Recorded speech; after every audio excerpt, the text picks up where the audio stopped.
Voilà. Bonsoir tout le monde et bienvenue sur ce live organisé par la gauche anticapitaliste à l'intitulé évocateur face au Covid-19, une autre politique sanitaire. Nous sommes aujourd'hui le 17 novembre 2020, soit près de 10 mois après la découverte du premier cas Covid-19 avéré en Belgique, 9 mois après le confinement national décrété en mars. Confronté aujourd'hui à une seconde vague de l'épidémie qui a poussé le gouvernement à réintroduire des mesures plus strictes le 19 octobre passé. C'est donc bien 9 mois d'une situation exceptionnelle qui a déjà provoqué des drames humains et des dégâts sociaux considérables. Ce soir, nous reviendrons sur cette pandémie et particulièrement en fait sur une série de thèmes qui lui sont liés. Donc, on s'interrogera notamment sur le concept d'immunité collective, sur le rôle d'un vaccin, sur le rôle de l'industrie pharmaceutique. On s'attardera sur les causes environnementales de la multiplication des épidémies telles qu'on l'observe depuis plusieurs années à l'échelle du globe. On reviendra en Belgique pour analyser la gravité de la situation, le poids des lobbies économiques dans les décisions ou les non-décisions des pouvoirs publics. On abordera la nécessité d'une autre politique sanitaire, plus transparente, plus démocratique, et les conditions sociales aussi d'une telle alternative. Et enfin, on terminera par s'interroger sur la place des chercheurs dans les mouvements sociaux. Alors, avec nous pour parler de tout ça, nous avons la chance et le plaisir de recevoir Marius Gilbert en sa qualité d'épidémiologiste et de chercheur au CNRS. Marius Gilbert, évidemment, qu'on remercie chaleureusement d'avoir accepté de participer à ce live.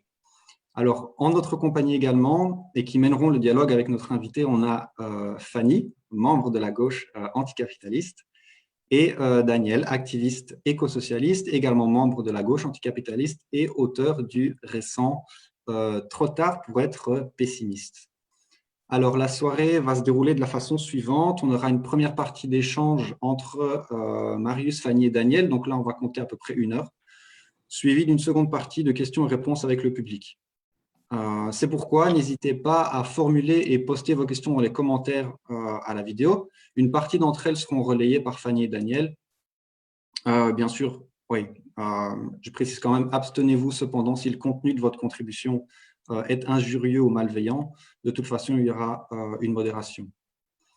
Voilà, maintenant je cède la parole à Fanny et je vous dis à tout à l'heure pour un petit mot de clôture. Alors, merci Bastien. Donc, bonsoir Marius Gilbert, merci d'avoir accepté notre invitation. Donc, je vais commencer la mise sur le grill. Donc, comme le disait Bastien, on voit qu'il y a une deuxième vague du Covid qui déferle sur l'Europe depuis cet automne. Et donc la première question, c'est n'est-il pas hasardeux de miser sur l'immunité collective comme on a pu le voir, comme ça a été des décisions qui ont été prises il y a quelques mois par certains États, surtout lorsqu'on voit certains autres virus comme la grippe, pour lesquels il n'y a pas d'immunité collective, donc les personnes fragiles doivent se vacciner chaque année contre la grippe. Et donc, est-ce le cas pour le Covid-19 ? Enfin, serait-ce le cas pour le Covid-19 ? Alors, d'abord, bonsoir à tous. Et juste une petite précision, donc, je ne suis pas chercheur au CNRS, je suis chercheur au FNRS, qui est son équivalent belge. Le CNRS, c'est un petit peu différent. Alors, cette question sur l'immunité collective, en fait, bon, il y a assez peu de... La Suède, je dirais, est le seul pays qui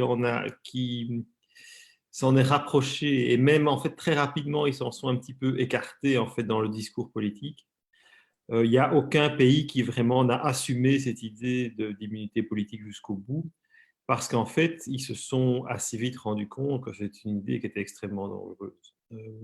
Parce qu'en fait, donc pour rappel un petit peu, donc l'idée de la théorie de l'immunité collective était l'idée qu'on pouvait laisser courir le virus tout en cherchant à protéger les personnes les plus à risque et les plus vulnérables. Je pense que personne n'a assumé ou revendiqué l'idée de vraiment avoir un laisser-faire et un laisser-aller total.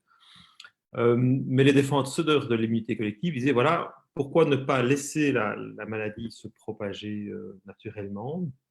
Après tout, le coronavirus est un cousin des virus qui causent des rhumes communs qui ne sont pas si dangereux que ça. Et de cette manière, on pourrait procéder à une sorte de vaccination naturelle qui amènerait à ce que une grande partie de la population soit immunisée, tout en limitant les dégâts du point de vue des personnes vulnérables, en faisant en sorte que ces personnes se protègent. Alors, le très très grand danger de cette théorie, c'est c'est d'abord, elle présuppose qu'on peut efficacement isoler les personnes à risque.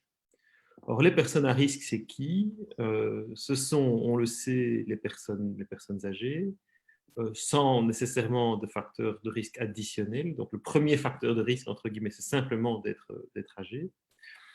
Et puis, il y a toute une série d'autres facteurs de risque qui sont les comorbidités, comme les cancers, diabète, maladies cardiovasculaires et autres.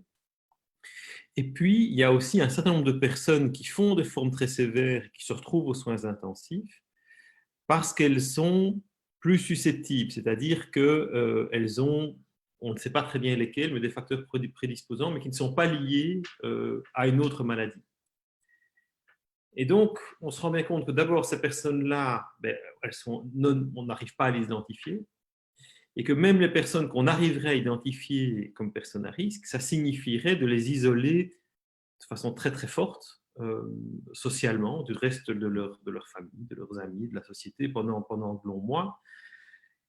Et même si on voulait le faire, en fait, on se rend compte que c'est terriblement compliqué, parce que même on le voit bien, par exemple, dans les maisons de repos, qui concentrent en fait des populations de personnes à risque, mais il faut bien qu'il y ait des gens qui aillent y travailler, il faut qu'il y ait du personnel qui va là.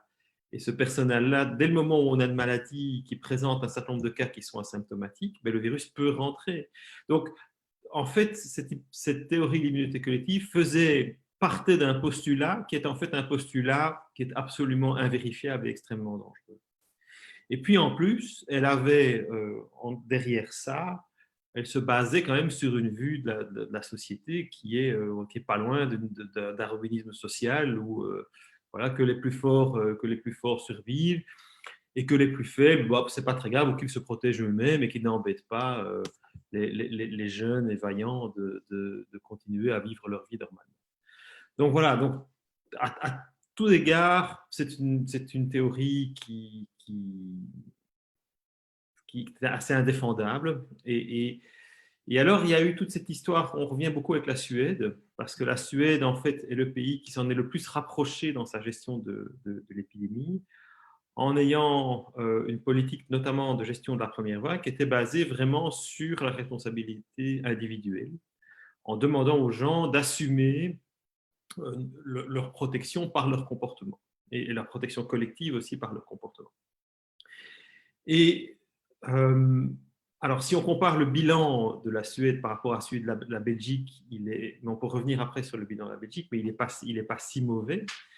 Mais par contre, pour comparer, il y a des tas d'autres facteurs qui entrent en ligne de compte, et la Suède est caractérisée, à l'exception de Stockholm, par une densité de population très faible. Et donc, ce qui est comparable à la Suède, c'est plutôt les pays voisins, comme la Finlande, le Danemark ou la Norvège. Et quand on fait cette comparaison-là, on se rend compte que la Suède a eu entre 5 et 10 fois plus de décès que ses pays voisins. Donc, cette stratégie a été plutôt un échec. Et si on en parle au niveau de la région de la Scandinavie, on considère tous que cette politique a été un échec complet. Et il y a encore des gens qui discutaient de ça jusqu'il y a quelques semaines. Et puis maintenant, la Suède fait face à une résurgence absolument très, très forte de l'épidémie, avec des niveaux de contamination qui maintenant, j'ai regardé hier, c'est le premier jour où l'incidence du nombre de cas par personne a dépassé celui de la Belgique. Donc celui de la Belgique était très élevé et puis il a descendu très fort. Et celui de la Suède n'a fait que grimper jusqu'à présent. Et la Suède maintenant en fait annonce toute une série de mesures qui se rapprochent en fait très fortement de notre confinement parce qu'ils se rendent bien compte qu'ils vont être incapables de protéger leur population. Donc il y a eu des tentatives. Et ce qui est intéressant aussi, c'est que certains pays ont payé très cher, même leur hésitation, qui était partie de l'idée de l'immunité collective, notamment le Royaume-Uni, qui a pris des mesures avec un temps de retard sur la première vague par rapport à d'autres pays, parce qu'au niveau politique, la théorie de l'immunité collective a fait son chemin, avait séduit certains mandataires, certains responsables, et puis en fait assez rapidement, ils ont pris conscience du risque en fait en termes de décès et ils sont revenus là-dessus. Mais du coup, ça a retardé leur décision. Voilà, j'étais un petit peu long, mais je pense que c'était intéressant d'être assez complet sur cette idée.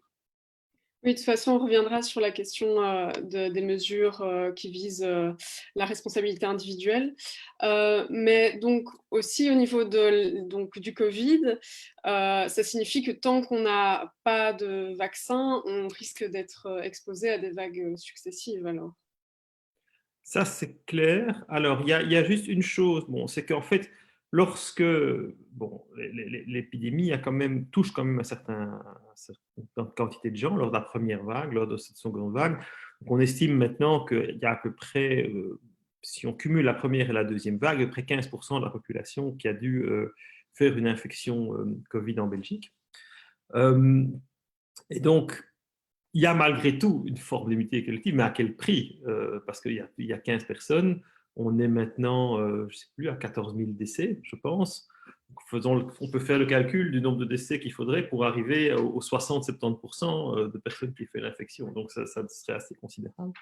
Et il y a beaucoup de questions qui se posent sur la durée en fait, de cette immunité acquise, puisqu'on sait qu'il y a certaines personnes qui font des réinfections quelques mois après, où on voit que les anticorps diminuent, mais ça reste malgré tout une question scientifique en suspens. Donc il ne faut pas penser que, ni dans une direction ni dans une autre. C'est-à-dire qu'il y a un préprint qui vient de sortir, dont on parle beaucoup pour le moment, qui souligne qu'il y a toute une série d'éléments importants dans l'immunité qui ont l'air de persister assez bien dans le temps et qui pourraient être suffisamment efficaces pour éviter les formes les plus sévères, par exemple.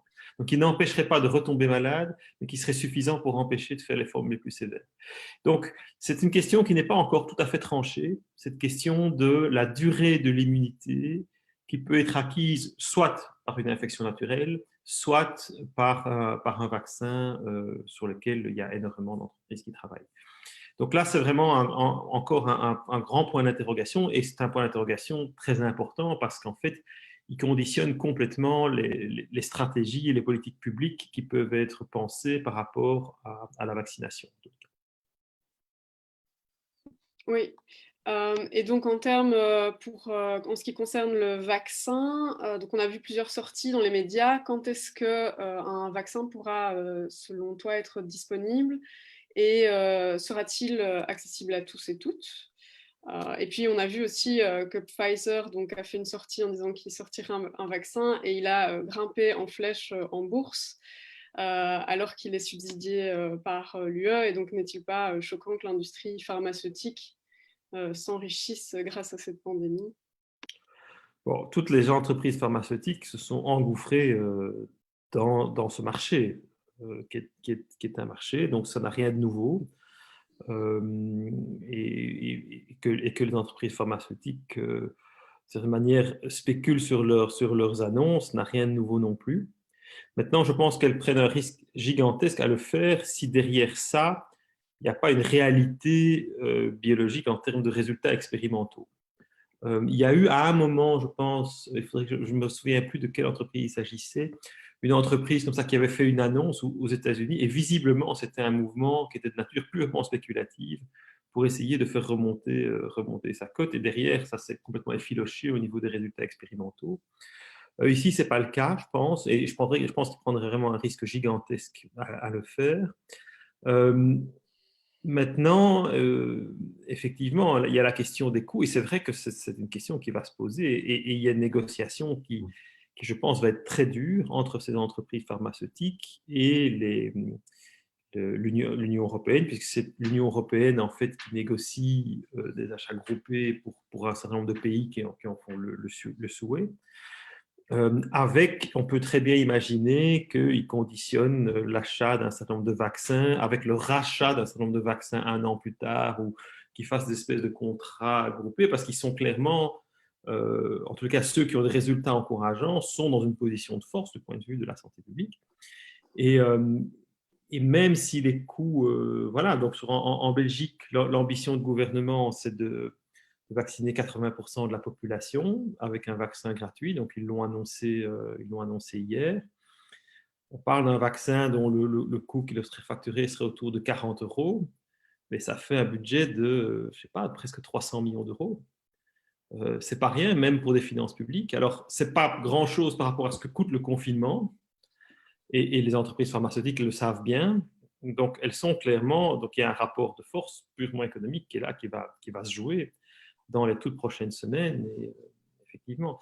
Maintenant, ceci dit, par rapport au vaccin, je sais que les entreprises pharmaceutiques ne sont pas des anges, mais une entreprise pharmaceutique préfère de loin une maladie chronique avec un traitement qu'une maladie pour laquelle on fournit un vaccin. Et surtout si un vaccin procure une durée d'immunité longue, parce qu'une fois qu'on le donne, ben, les gens n'ont plus besoin de médicaments. Donc, et c'est d'ailleurs une des raisons pour lesquelles, en fait, il y a des tas d'entreprises pharmaceutiques qui se sont désinvesties de la production de vaccins obligatoires pour toutes les maladies qui sont beaucoup communes, parce qu'en fait, de leur point de vue, ce n'est pas un produit sur lequel ils peuvent faire des marges très importantes, parce qu'en fait, ben, voilà, ça fait partie des méthodes de prévention. Donc, elles vont préférer de loin un médicament efficace sur le diabète, sur le cancer, sur des maladies de ce type, que des vaccins. Maintenant, ici, le public cible est tellement important, la demande est tellement forte qu'effectivement, elles sont toutes ruées dans cette manne. Et bon, c'est vrai que ça va être des enjeux économiques assez colossaux, c'est clair. Il y a une question dont, nous semble-t-il, on parle trop peu et presque pas dans les médias, qui est la question du lien entre la pandémie et les destructions écologiques. L'IPBES, qui est le GIEC de la biodiversité, hein, la plateforme intergouvernementale sur la biodiversité et les services écosystémiques, a même produit récemment un rapport spécial sur la pandémie, dans lequel il considère que ce lien est absolument évident, c'est la déforestation, le commerce des espèces, notamment le commerce de la viande de brousse, hein, comme on dit, mais aussi l'élevage industriel qui implique à son tour la mise en culture, la déforestation et la mise en culture de millions d'hectares en soya, etc. Tous ces facteurs-là sont la cause de la recrudescence des zoonoses, des sauts d'espèces de virus, d'espèces animales vers Homo sapiens. Tu confirmes cette analyse et qu'en penses-tu? Quelles conclusions en tires-tu? Alors, à titre vraiment personnel, je ne la confirme pas complètement. Mais je vais expliquer pourquoi. Donc, moi, j'ai beaucoup travaillé sur les grippes aviaires. Donc, sur les grippes aviaires, c'est vraiment mon thème de recherche principal. Et là, le lien est très clair. Donc, au niveau des grippes aviaires, l'émergence de grippes aviaires hautement pathogènes dans la volaille est liée à l'industrialisation de l'élevage. Très clairement. Donc, il y a un réservoir sauvage qui, dans des zones d'interface avec l'agriculture intensive, a la possibilité de transmettre le virus à des élevages de volailles. Et dans les élevages industriels, il se trouvent les conditions évolutives qui vont favoriser en fait des virus hautement pathogènes, parce que sinon, un virus hautement pathogène dans la nature, en fait, il a assez peu de chances de se propager, parce qu'en fait, il va tuer son hôte avant d'avoir la possibilité de se transmettre. Dès le moment où il se trouve dans un élevage intensif où tous les individus sont vraiment collés les uns contre les autres, eh bien, ça change complètement les processus évolutifs. Et donc, le coût de la virulence est beaucoup plus faible. Et donc, un virus très virulent, en fait, est plutôt avantagé par rapport à ceux qui sont faiblement virulents. Et donc, on crée les conditions d'apparition de ces souches hautement virulentes et qui ont un potentiel zoonotique. Donc, sur cette maladie-là, sur ce système-là, on peut tout à fait considérer ça. Il y a toute une série d'autres maladies qui se développent aux interfaces homme-animal ou homme-zone sauvage, comme peuvent l'être Ebola, on en a beaucoup parlé. Donc, il y a un lien entre la déforestation et l'émergence des virus Ebola. Mais c'est-à-dire qu'en fait, quand on va chercher le mécanisme qui permet d'expliquer en fait ces liens, pour certaines maladies, il est évident, et pour des tas de maladies, il est vraiment très, très, très indirect. Donc, ça devient un petit peu, il faut vraiment chercher, quoi. Et parfois, il est simplement inconnu, c'est-à-dire qu'on n'est pas en mesure de dire qu'il y a un lien ou pas. Donc, il faut avoir l'honnêteté scientifique. Enfin, moi, mon point de vue, c'est de ne pas tout mettre dans le même panier, d'essayer de comprendre les circonstances dans lesquelles ça se passe et dans lesquelles ça ne se passe pas. Maintenant, de façon plus macro, je dirais oui. C'est-à-dire qu'en fait, on sait très bien que ce qui va se passer dans l'agriculture vis-à-vis de la résistance aux pesticides, que la monoculture de façon générale est un système qui, pour des raisons intrinsèques et systémiques, a très très peu de résilience par rapport aux ennemis naturels, par rapport aux maladies et des choses comme ça, et qu'en fait on peut prévenir la propagation et l'émergence d'un certain nombre de maladies ou de ravageurs par une plus grande diversité au niveau local. Donc en fait, ce qu'il y a, c'est qu'en fait, au niveau théorique, tout ça se confirme très bien. Au niveau expérimental, on l'observe, ou au niveau empirique, on l'observe dans certains systèmes, mais ce n'est pas facile d'en faire une généralité plus large. Voilà, donc, je trouve qu'ils ont été un peu loin dans leur rapport. Et en plus que ça, enfin, moi, c'est mon point de vue personnel, cette fois-ci, c'est que je ne pense pas que la biodiversité ait besoin d'être utile pour qu'on cherche à la défendre. Parce que je trouve que quand on rentre dans cette question-là, en fait, on rentre dans un double piège où on va commencer à mettre de l'argent sur la biodiversité, des choses comme ça. Donc, il y a aussi... voilà, mais je suis d'accord sur le fait que c'est trop peu connu. C'est-à-dire qu'en fait, que sur l'ensemble des zoonoses, il faut parler de ce phénomène-là. Il faut dire qu'en fait, à la fois l'émergence de ces maladies et leur propagation sont liées à un tas de transformations du monde contemporain et qui sont où tout change sur des échelles de temps très très courtes. Et par exemple, par rapport aux maladies, les changements en termes d'occupation du sol qui sont le résultat de l'intensification et de la pression de plus en plus forte sur les écosystèmes, les changements démographiques dans le domaine de l'élevage, ici on parle justement de l'intensification de l'élevage, et tous ces types de changements se déroulent en fait sur des échelles de temps qui sont encore plus rapides que les échelles de temps sur lesquelles on observe des modifications du climat. Et ça, c'est quelque chose, et par rapport aux maladies, on a toujours dit oui, en fait, le changement climatique va amener à l'émergence de plus de maladies, etc. En fait, elles sont plutôt favorisées par d'autres changements qui se déroulent en même temps et à des rythmes en fait parfois beaucoup plus importants. La déforestation, changement d'occupation du sol, intensification de l'élevage, des choses comme ça. Donc oui, mais voilà, je me méfie des généralisations parce que je trouve qu'il faut... oui, parfois c'est juste très, très difficile à démontrer, quoi. Voilà. Je vais pas, Tu évoquais, outre la question de l'origine des zoonoses ou de l'augmentation des zoonoses, tu évoquais les mécanismes de diffusion de la maladie. Ils sont eux aussi très étroitement liés au développement de la modernité actuelle. Ça, c'est absolument indiscutable. C'est-à-dire que un virus qui émerge n'importe où dans le monde, dans la population humaine, il ne lui faut pas 24 heures pour être de l'autre côté du monde. Et ça c'est assez fou parce que la mobilité humaine a atteint des dimensions, c'est-à-dire astronomiques. C'est-à-dire que c'est quelque chose qui m'a frappé.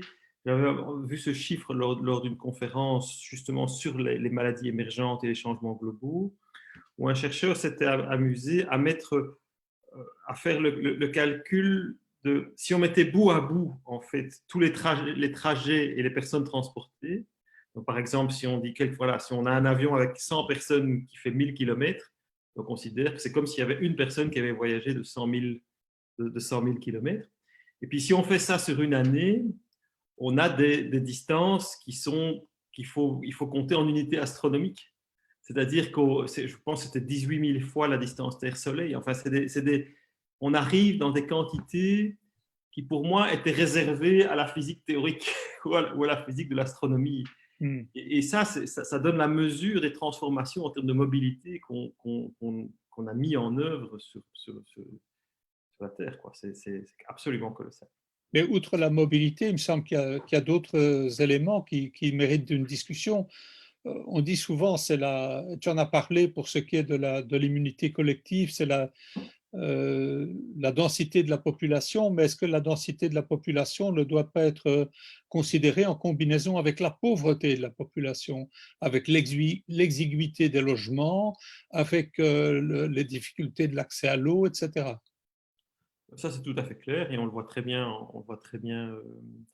en Belgique. C'est-à-dire que même par rapport aux injonctions qui sont faites, aux recommandations qui sont faites par rapport à la façon dont tout un chacun est censé se protéger ou par rapport à la distance de sécurité, des choses comme ça. Et toutes ces mesures se vivent et s'appliquent complètement différemment selon qu'on soit à 7 ou 8 dans un petit appart ou une famille de 4 dans une grande maison. Et donc Évidemment. là, il y a des inégalités très, très fortes Qui favorise la diffusion de la maladie. qui favorisent absolument la diffusion de la maladie. Et donc, c'est une réalité qui s'est marquée de façon très, très, très forte à Bruxelles notamment. En début de cette deuxième vague, on voyait vraiment toute la partie plus pauvre de Bruxelles, du nord-ouest de Bruxelles, qui était beaucoup plus touchée en termes d'incidence. Et ce n'est pas un hasard, c'était vraiment lié au fait que ce sont des conditions dans lesquelles il est plus difficile de mettre en œuvre les mesures de prévention. Et ça, c'est effectivement une des grosses failles dans tout le discours, c'est qu'en fait, on considère toujours que tout un chacun n'a qu'à appliquer les recommandations qui sont formulées sans prendre en compte le fait que selon la place où on est et où on reçoit ces recommandations, ces injonctions, on est plus ou moins en mesure de les mettre en œuvre.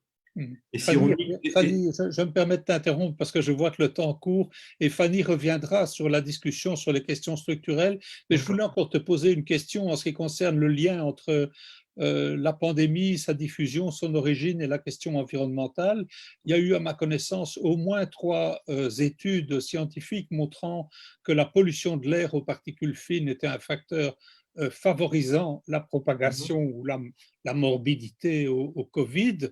Or, la pollution aux particules fines, c'est pour une large part le résultat de l'industrie automobile, la combustion des combustibles fossiles. Ça établit un lien très clair avec la crise climatique. Est-ce que tu confirmes ces études? Tu as une opinion là-dessus? Les études que j'ai vues là-dessus me paraissaient. Donc, c'est des études qui étaient principalement corrélatives, en tous les cas pour 2 d'entre elles que j'ai en tête, qui montraient des associations en fait entre vitesse d'augmentation et des niveaux de pollution dans l'espace et dans le temps. Mais en fait, les études corrélatives pointent, quand on peut proposer un mécanisme derrière, sont très intéressantes. Et là, il y avait un mécanisme à 2 niveaux qui était proposé. Le premier qui était sur le fait que les particules fines elles-mêmes puissent servir de support au virus et à sa propagation par les aérosols et donc favoriser. Et un autre mécanisme qui était proposé, là, qui joue plutôt sur la gravité et sur le fait que la pollution pouvait accroître la morbidité. Donc, moi, je pense que c'est dans tous les cas quelque chose qu'il faut absolument creuser. Et c'est bon, il y a la plaine du Pô en Italie qui a été particulièrement touchée par la première vague dans ce pays-là. La Belgique, on sait bien qu'on est vraiment loin d'être les mieux placés en Europe de ce point de vue-là. Et c'est vrai que le lockdown a eu un effet de faire chuter, alors pas de façon drastique, parce qu'il y a toute une série d'activités malgré tout industrielles qui étaient maintenues, mais partiellement ça. Et ça a peut-être contribué aussi à une forme de ralentissement. Donc là, je dirais qu'on est dans le registre de résultats qui sont intéressants et à creuser et qui doivent être approfondis, mais où il y a vraiment quelque chose, où il y a un mécanisme potentiel qui est identifié et où il y a des associations statistiques qui sont interpellantes. Donc on n'est pas du tout c'est tout à fait vraisemblable que ça puisse se faire, mais ça doit être confirmé. Voilà. Donc, déforestation, agrobusiness, élevage industriel, combustion des combustibles fossiles. Est-il possible de parler de cette pandémie ou de cette nouvelle ère de pandémie, comme dit l'IPBES, sans parler du capitalisme? Non. Bon, ça va. Voilà. Bien, passons à la Belgique maintenant. Il y a juste une remarque apparemment sur Facebook de quelqu'un qui demande d'utiliser un vocabulaire accessible à n'importe quel quidam parce qu'il trouve ça intéressant mais peu accessible. Donc voilà, si on... Je vais faire au mieux. Merci. Donc, au niveau de la Belgique, donc on va revenir sur cette question de responsabilité individuelle. Donc, comme on l'a vu, la situation en Belgique a été et est toujours particulièrement grave. Le système de santé est au bord de la rupture. Et certains et certaines accusent les citoyens et les citoyennes de ne pas avoir suffisamment respecté les gestes barrières. Et donc, apparemment, tu t'es démarqué sur ce point en rappelant qu'il y a des raisons structurelles, hein, comme tu l'as un peu abordé. Et donc, est-ce que tu peux un petit peu développer ce point? Oui, mais c'est assez particulier parce qu'en fait, ça fait partie de ces...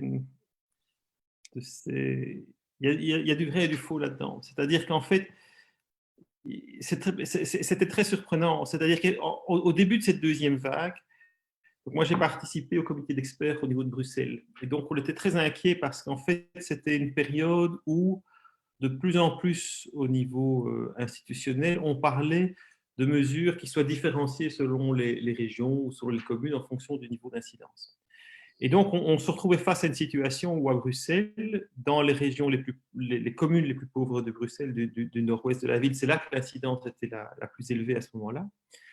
Et donc, on pouvait vraiment arriver à des systèmes totalement injustes de double peine, où ce serait là qu'on viendrait mettre un confinement plus strict, ou qu'on fermerait les écoles. Enfin, on pouvait imaginer des évolutions totalement inacceptables du point de vue social. Et effectivement, il y a cette question dont on vient de parler, que face à des mesures qui sont identiques, mais selon les conditions de vie dans lesquelles on se trouve, eh bien, on est en capacité de le faire ou pas. Et qu'il y a aussi des tas d'autres freins. Ça concerne le logement, enfin, l'intérieur du logement, mais ça concerne aussi quelles sont les alternatives au logement, c'est-à-dire où est-ce qu'on peut aller pour prendre l'air, quels sont les espaces verts où on peut éventuellement aller se balader ou pas, et quelles sont aussi les inégalités d'accès à l'information qui permet de trouver l'information sur la prévention et des choses comme ça. Donc il y a des tas de questions qui touchent effectivement à des racines structurelles et sociales, mais ce qu'on a vu aussi dans l'autre sens et à l'inverse, c'est à un moment dans la deuxième vague où les communes les plus riches du Brabant wallon étaient celles où l'incidence était extrêmement élevée, avec un tout autre phénomène qui s'y est développé comme ça, de déni ou de refus, en fait, tout simplement de participer à l'effort collectif. Donc, je dirais qu'il y a eu des choses qui se sont passées, je dirais, de deux côtés du spectre de revenus, quoi, avec parfois des choses avec un vrai foutisme de la part de certaines personnes, notamment en Brabant wallon, qui étaient vraiment à se dire oui mais non c'est rien, l'épidémie est finie, qu'on arrête de nous emmerder avec ça et des choses comme ça. Et là on était vraiment proche d'un foutisme parce que c'était des populations qui avaient l'accès à l'information, donc il n'était pas du tout dans la situation de ne pas avoir été informé ou de ne pas être en capacité de mettre en œuvre les mesures, qui étaient parfaitement en capacité et qui savaient très bien ce qu'il fallait faire, mais qui ne voulaient simplement pas le faire parce que ça remettait en question leur confort de vie ou leur vie sociale. Donc il y a toute une série de situations différentes qui ont abouti au fait que la transmission reprenne, et dans des conditions structurelles et sociales très différentes. Et je pense que ça va être très intéressant rétrospectivement d'analyser ça avec justement les déterminants sociaux, mais de distinguer ce type de situation qu'on peut avoir retrouvé dans différentes communes ou différents quartiers. Tout à fait, je crois que ça doit être combiné entre mesures structurelles et responsabilisation individuelle, mais l'un ne va pas sans l'autre, je pense.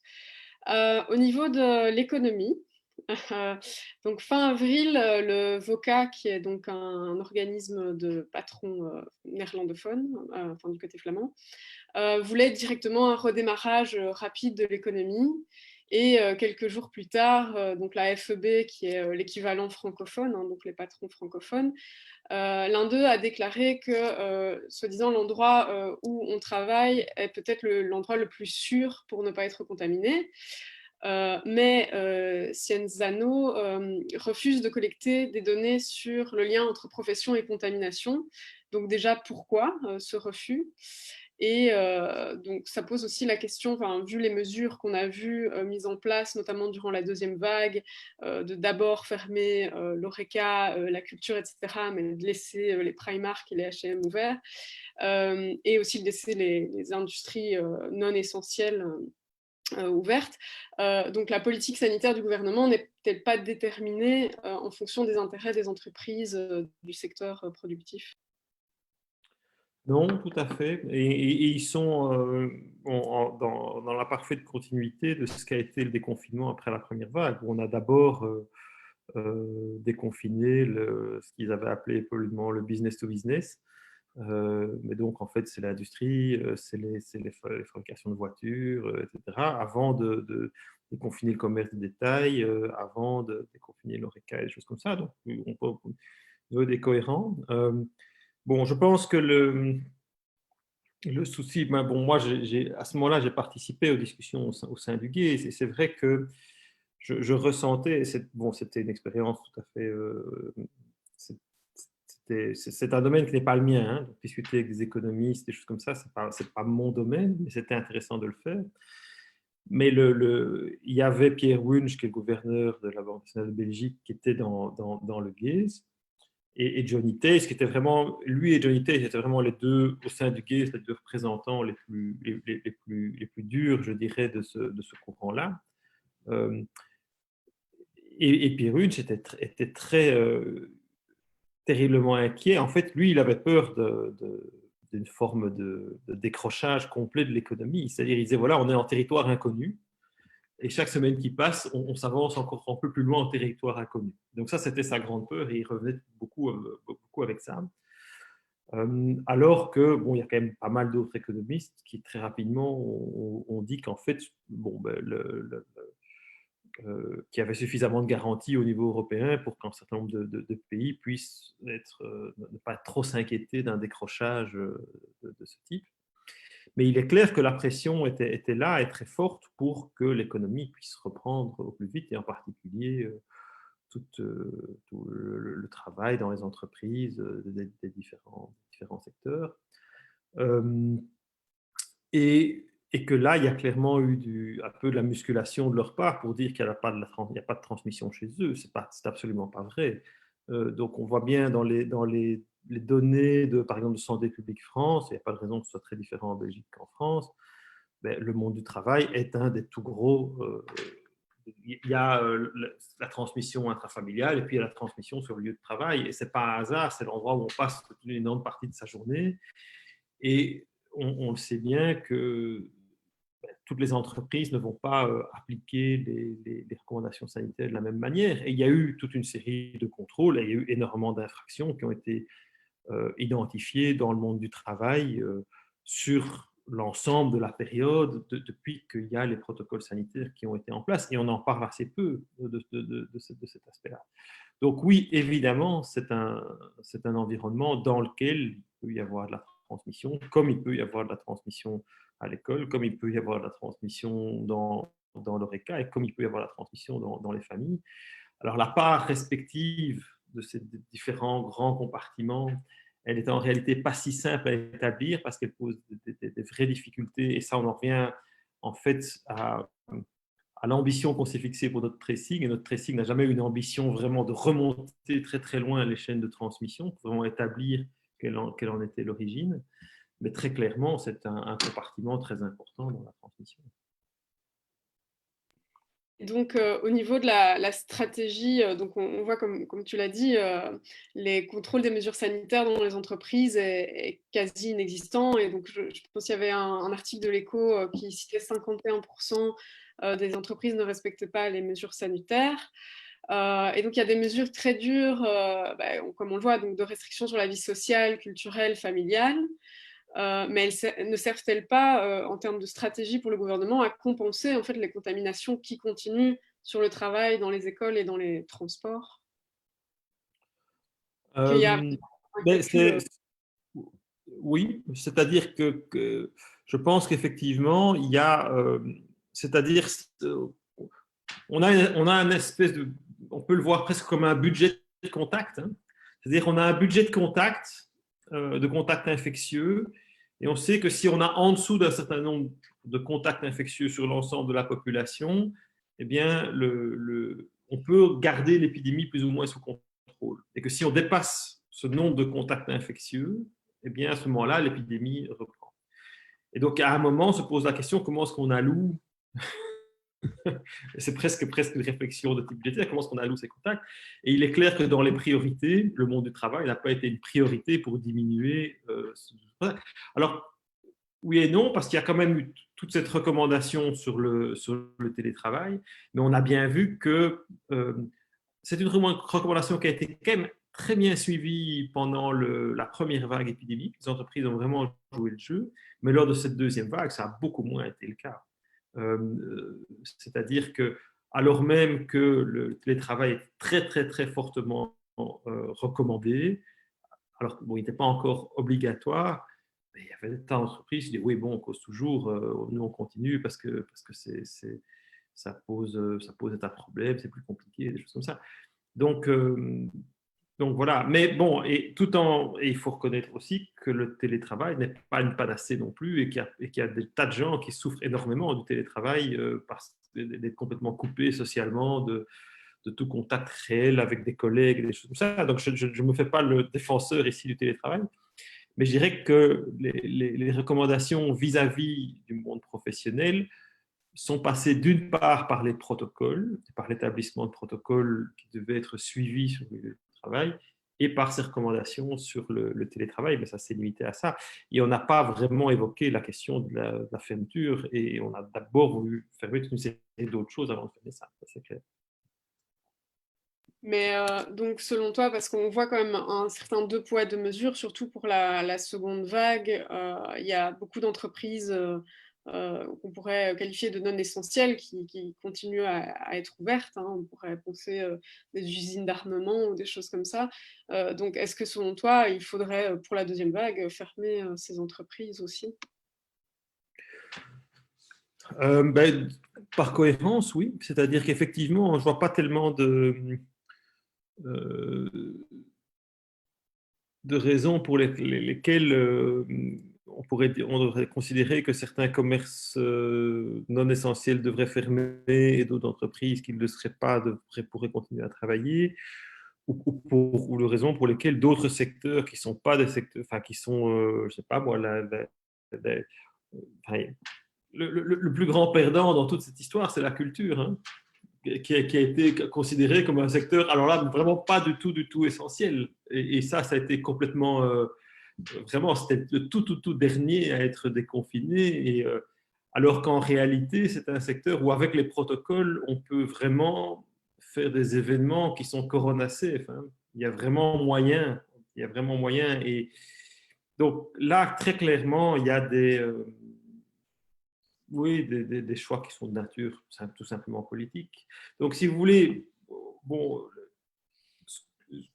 ce que les épidémiologistes peuvent faire, ce à quoi on a contribué, c'est définir une espèce de cadre opérationnel à l'intérieur duquel il est relativement sûr de fonctionner, de préciser un peu quelles sont toutes les conditions de transmission, et ça a contribué à l'élaboration d'une série de protocoles et des choses comme ça.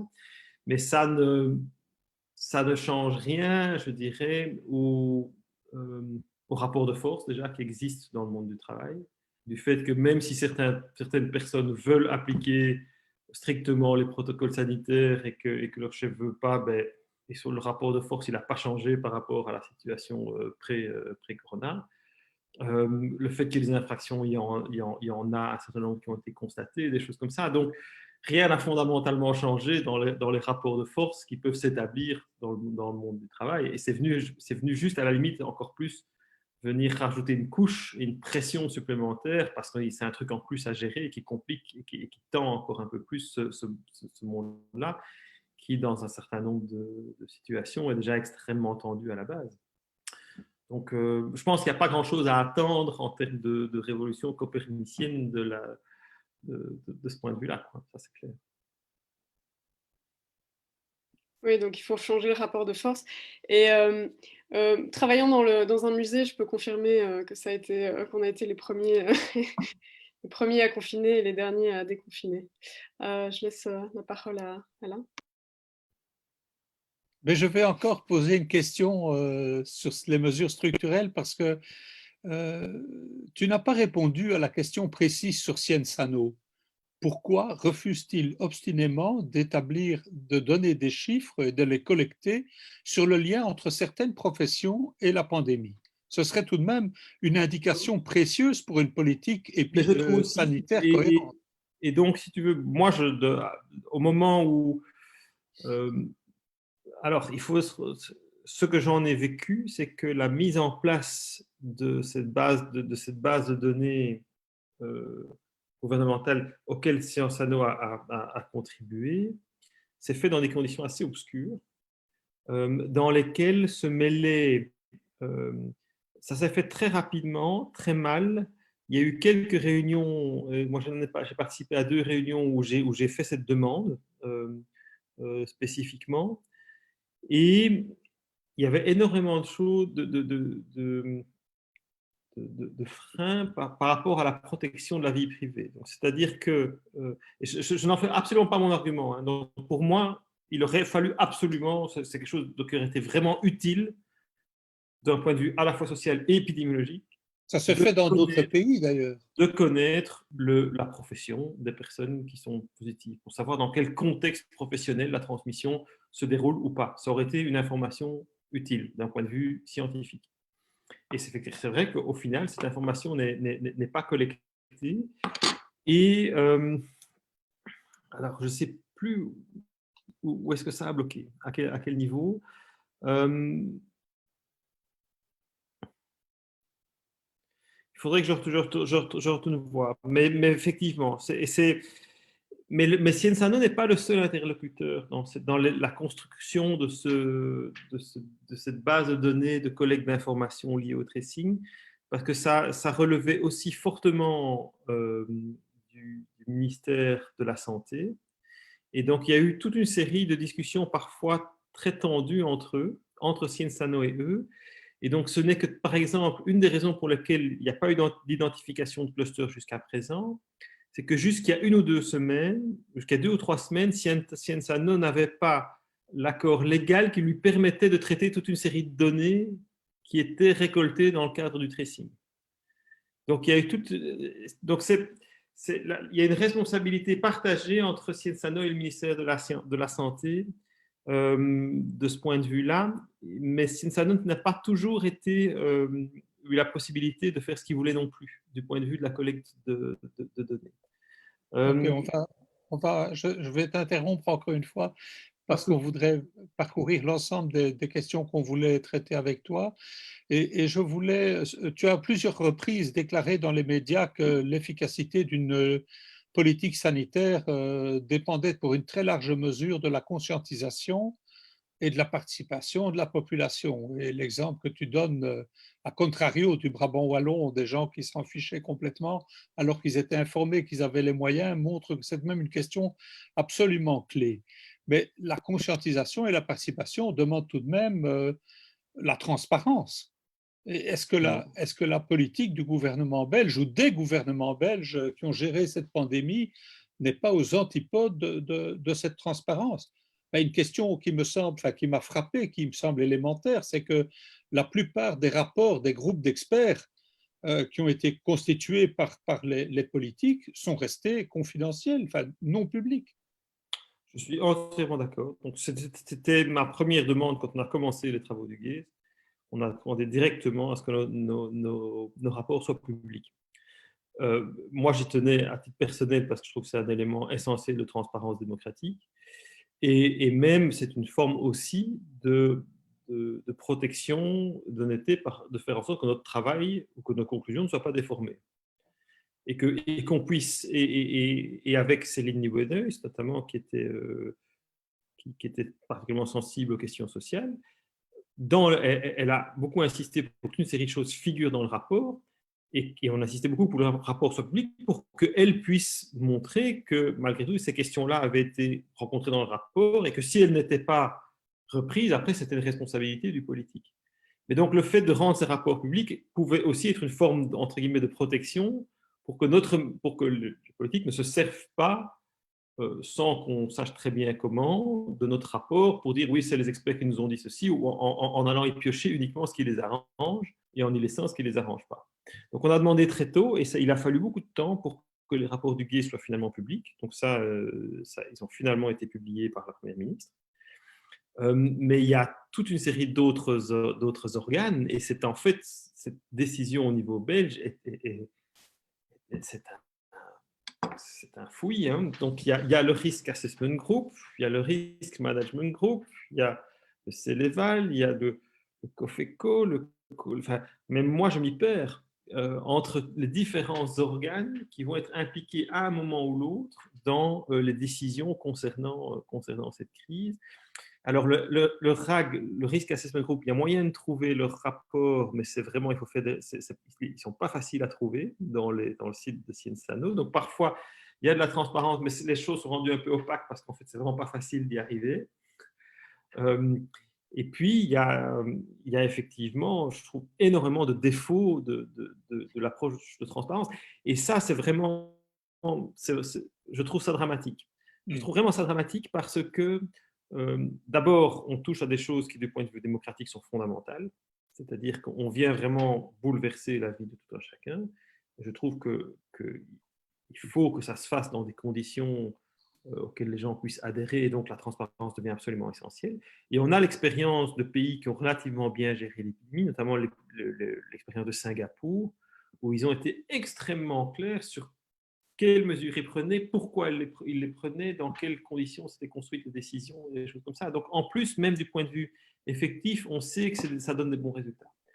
Et outre la question de la transparence, ou du manque de transparence et de la complexité de toutes ces structures, est-ce qu'il n'y a pas une autre question qui est la question de leur composition même? Oui. Est-il normal qu'un groupe qui doit réfléchir sur la stratégie de sortie de crise comporte le directeur de la Banque nationale, le principal détenteur de mandat dans des conseils d'administration, et pas un seul représentant du mouvement syndical, du mouvement féministe, que sais-je, même pas les syndicats des travailleurs du secteur de la santé? Est-ce qu'il n'y a pas une anomalie fondamentale là? Oui, c'est-à-dire que il y a dans la composition même, un certain nombre de choses étaient déjà écrites. C'est-à-dire qu'on n'a pas réinventé le rapport de force politique dans ces groupes d'experts. Simplement, le groupe d'experts était le reflet de la perception du gouvernement en place et de la première ministre. Je pense qu'on aurait eu un autre gouvernement, on aurait peut-être une composition un petit peu différente. Alors, une question qui va peut-être paraître un peu agressive, mais le but n'est pas d'être agressif. Non, mais il n'y a pas de problème. Ne crains-tu pas d'avoir donné une caution à cette politique en acceptant malgré tout de participer à ce GACE? Je me suis beaucoup posé la question avant d'y participer. Je pense...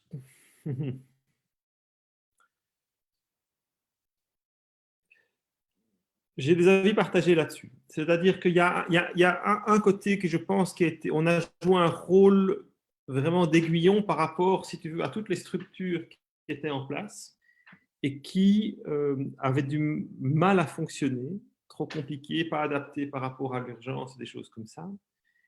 Et donc, on est venu vraiment comme étant une structure externe, et par rapport à toute une série de questions, de recommandations épidémiaux sur des critères et des choses comme ça, je pense vraiment qu'on a fait du bon boulot. C'est-à-dire que, enfin, je ne sais pas, je ne veux pas faire la fausse modestie, mais je pense qu'on a fait un travail qui qualitativement dont je n'ai pas à rougir sur… Si on retourne lire les rapports, je trouve qu'il y avait… En fait, les rapports étaient bien foutus. Il y a un vrai travail de fond qui a été fait dont je suis plutôt content. Je pense qu'on a fait du bon travail. Maintenant, oui, effectivement, mais c'est-à-dire que ce rapport de force-là aurait été en place de toute manière. Alors après ça, on peut se dire, bon, est-ce qu'on y participe ou pas en tant que scientifique? Moi, je ne regrette pas d'y avoir été parce que je me rappelle, si tu veux, de discussions justement qui se sont tenues au sein du GAZE, parfois extrêmement tendues avec les interlocuteurs du pouvoir économique qui voulaient rouvrir plus tôt et on résistait bec et ongle. Et on résistait bec et ongle, mais aussi parce qu'on était suffisamment nombreux pour le faire. Parce que la composition du biomédical au sein du GAZE, il y avait finalement 5 à 6 personnes sur 10. Et que quand on se mettait tous d'accord, OK, c'était ça qui passait d'abord, quoi. Et ça, par exemple, j'ai fort vu la différence par rapport au Céléval. Donc, il y a eu cette recomposition de ce groupe d'experts auquel j'ai participé aussi. Là, moi, j'avais les pires craintes à ce moment-là, parce que ça, c'était presque la recomposition de ce groupe-là.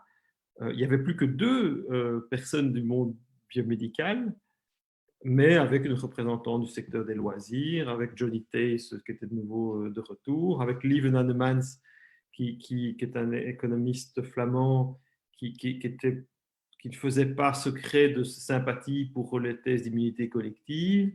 Donc, avec toute une série de personnes. Et là, on s'est trouvé beaucoup plus minimisé et dans une situation beaucoup plus difficile. Et moi, la question, j'ai vraiment hésité à y aller ou pas y aller. Et je me suis dit, bon, j'y vais parce qu'il faut qu'il y ait quelqu'un qui ait les épaules pour tenir bon, quoi. Parce que sinon, si c'est quelqu'un qui débarque en plus dans le système, il va se faire laminer. Donc, c'est pas évident. C'est pas évident. C'est vraiment pas des questions faciles. Oui, non. Voilà, j'ai pas de réponse évidente à donner à ça. Mais donc, on a une politique qui, en gros, donne la priorité aux entreprises, en particulier aux grandes entreprises du secteur productif, qui sacrifie la culture, qui considère la vie sociale familiale en fait comme une variable d'ajustement et qui impose le respect de tout ça par des mesures autoritaires. Est-ce qu'une telle politique ne fait pas automatiquement ou quasi automatiquement le jeu des conspirationnistes de l'extrême droite? On a ce film Hold Up. Et est-ce qu'une autre politique sanitaire est possible, une politique démocratique, féministe, sociale, qui intègre les migrants et les migrantes, par exemple? Moi, bon, on avait à peine commencé nos travaux que j'ai proposé l'idée d'un processus participatif avec un type panel d'experts tirés au sort qui ferait un processus de réflexion analogue à celui du GAZE. Et je suis venu avec cette proposition, j'en avais parlé avec David van Reybrouck, qui a beaucoup travaillé au niveau du G1000, parce qu'il me semblait qu'effectivement, il y avait énormément de questions qui étaient du ressort de l'expertise biomédicale, mais qu'il y avait des tas de questions qui étaient du ressort de comment on fait collectivement pour régler un problème à l'intérieur d'un espace opérationnel fixé par les conditions épidémiologiques. Et comment est-ce qu'on fait? À quoi est-ce qu'on donne des priorités, des choses comme ça? Et par rapport à ces questions-là, je trouvais que une approche participative de citoyens avait une légitimité tout aussi grande que des experts. Et on a essayé, moi j'ai essayé de pousser ça parce que je me disais que même au niveau politique, c'est quelque chose qui était de nature à susciter l'adhésion parce que, pas seulement comme faire valoir, mais parce que c'était vraiment une manière aussi de faire émerger des idées qui ne seraient pas simplement le reflet d'un rapport de force qui avait été installé. Et évidemment, ça n'a pas été retenu, ça n'a pas été soulevé. Je suis revenu à la charge 1 fois, 2 fois, puis après ça, j'ai laissé tomber. Mais je suis d'accord avec ça, c'est-à-dire qu'en fait, à partir du moment où on vient toucher au fonctionnement de la société, je trouve qu'il y a venir mettre ça dans les mains d'un groupe d'experts qui fonctionne pratiquement en vase clos, c'est pas juste, quoi. Ça va pas. Il y a un autre déficit dont on n'a pas encore parlé, qui pour moi était un déficit, si tu veux, de rôle qu'a pu avoir la démocratie parlementaire aussi. Parce que si tu veux, on vient avec des transformations de la société qui sont assez profondes, mais qui sont entièrement dans les mains de l'exécutif, avec finalement assez peu de retours ou de possibilités de rétrocontrôle ou d'animation ou d'échange avec le Parlement. Donc il y a des tas de questions, je trouve, assez fondamentales qui se posent sur la manière dont on a géré cette crise. Oui, mais évidemment, nous avons fait un choix, qui est évidemment un choix idéologique aussi, de traiter certaines questions et pas d'autres, et on pourrait en parler toute la nuit. Je vais laisser la parole maintenant à Fanny. On a encore deux questions à te poser. Oui, donc on a 2 questions en conclusion avant d'arriver aux questions du public. Donc, on a évoqué au début de l'entretien les causes écologiques de la multiplication des épidémies. Donc, comme tu avais l'air de le dire, pas toutes, mais en tout cas, il y a des signaux clairs. N'est-il pas frappant qu'aucun gouvernement, même à participation écologiste, n'en tire la moindre conclusion? Donc l'heure est certes à l'urgence sanitaire pour le moment, mais pourquoi ne mettons pas en perspective des mesures fortes, enfin n'en parle-t-on simplement pas, et ne mettons pas en perspective des mesures fortes pour arrêter justement la déforestation, l'élevage industriel, le commerce des espèces sauvages, etc. etc. Mais je pense que les questions par rapport à ça se posent en exactement les mêmes termes. Enfin, la réponse à cette question, c'est la même que la réponse à la question pourquoi est-ce qu'on ne prend pas des mesures plus fortes face au changement climatique. C'est exactement les mêmes rapports de force, les mêmes enjeux. Donc, on est dans du registre de la prévention par rapport à des choses qu'on sait qui vont se passer si on ne fait rien. Et comme vis-à-vis du changement climatique, ben, en fait, on prend des mesures qui ne sont pas du tout à la hauteur des enjeux parce que ça va à l'encontre d'un certain mode de vie consumériste. Voilà, je peux le résumer comme ça. Oui, tout à fait. À toi, Alain. Mais oui, on voulait terminer par une question sur les chercheurs et le rôle du chercheur. Et il y a quelques années, j'ai eu la chance d'être mis en contact avec une expérience tout à fait extraordinaire à l'Université de Québec à Montréal. Cette université dispose d'une cellule spécialisée qui reçoit les demandes de la société civile, du secteur non marchand, des associations féministes, d'indigènes, les syndicats, les organisations de migrants, qui demandent une expertise scientifique.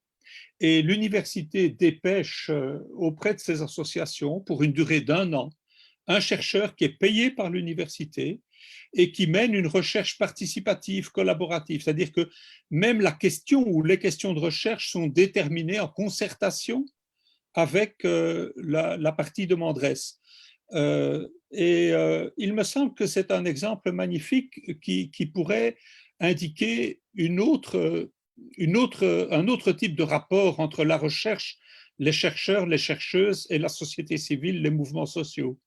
Il y a visiblement une demande du côté d'associations comme la Santé en lutte, par exemple, dont tu as peut-être entendu parler.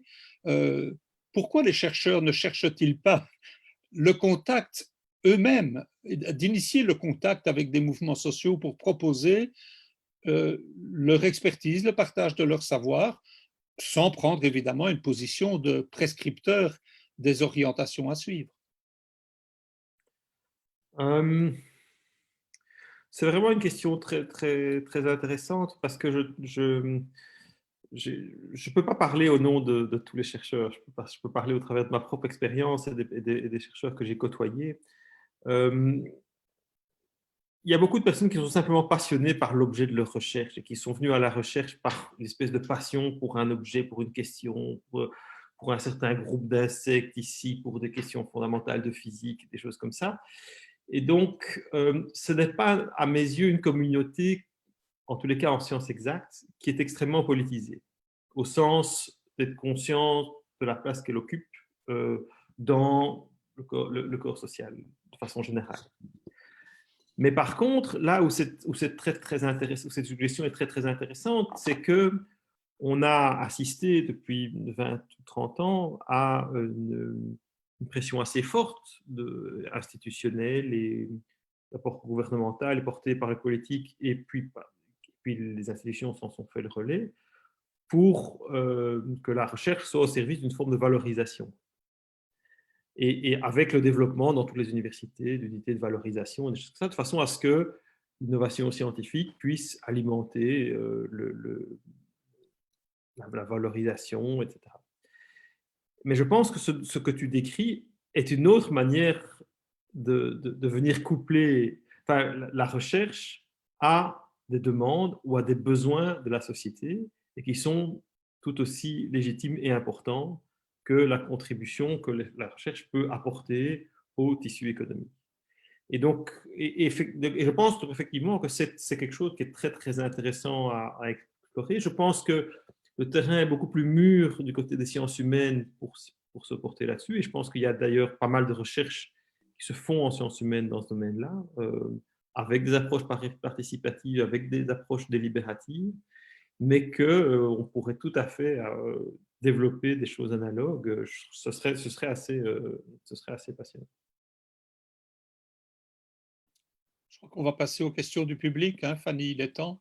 Oui, tout à fait. Il y a beaucoup de questions. On va essayer de répondre à tous, toutes. Donc, je vais commencer. Donc, il y a quelques questions sur les moyens d'éradiquer, les possibilités d'éradiquer le virus. Par exemple, Yves Ducreuset qui dit on ferait mieux de prendre exemple sur Taïwan, Hong Kong, la Corée, l'Australie et la Nouvelle-Zélande. Nous manquons de rigueur dans nos contrées et d'un objectif collectif d'éradication. Et certains se posent aussi la question, donc en disant que contrairement à la Chine, on n'a pas arrêté l'épidémie. Donc voilà, c'est cette remarque sur le manque de rigueur par rapport à l'Asie. Qu'en penses-tu ?